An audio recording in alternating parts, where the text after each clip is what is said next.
It's time for a word from Calhoune County.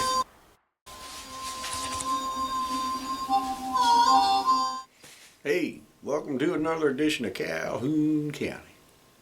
Like I say, most all these up until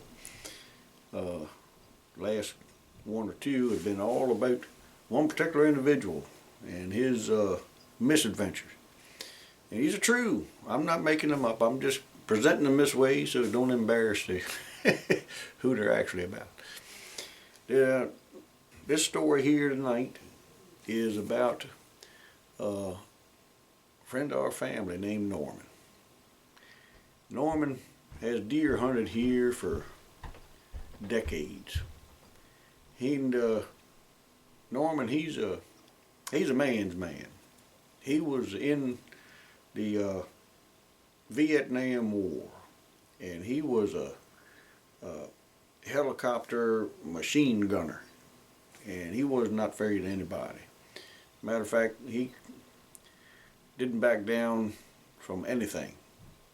And he had at one point got into right smart trouble because he had evidently given the commanding general over there a double-handed salute, which, from what I understand, is frowned upon in the military. Anyhow, but he didn't back down from that.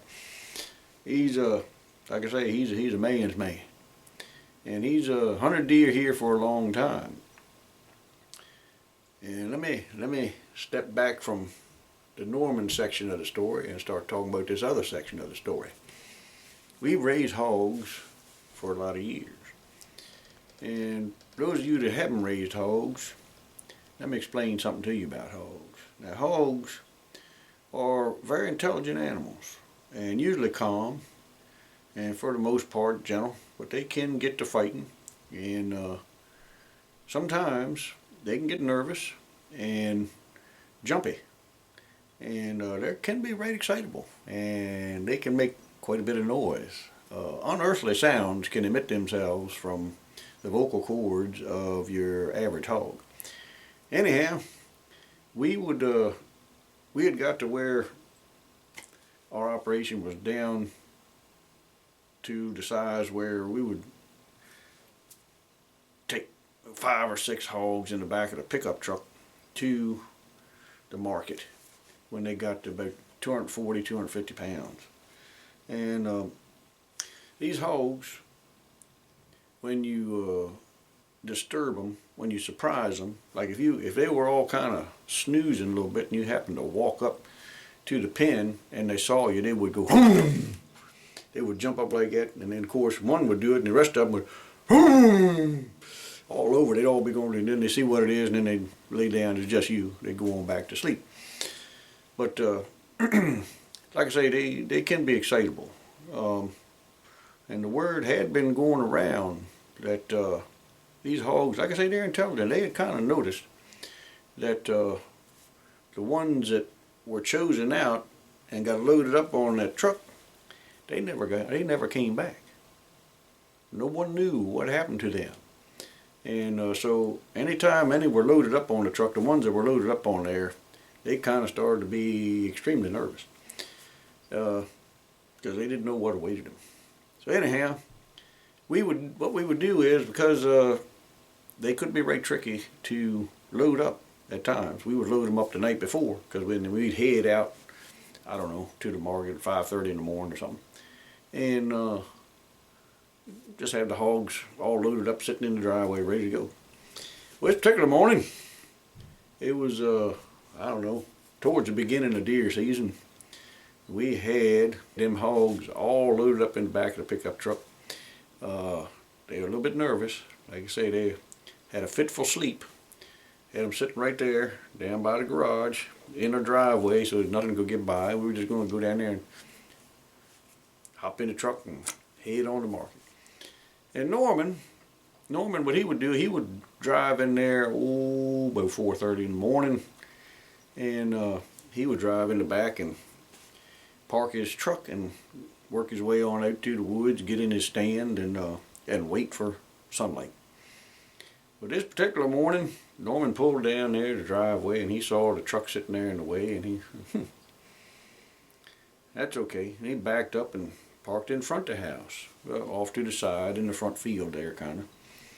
And he got all his gear, and had it was muzzle loading season, and he had it slung over his shoulder there, and he was cool, silent, cold morning, crisp morning, not a breath of air moving anywhere, just silent, very nice, cool morning.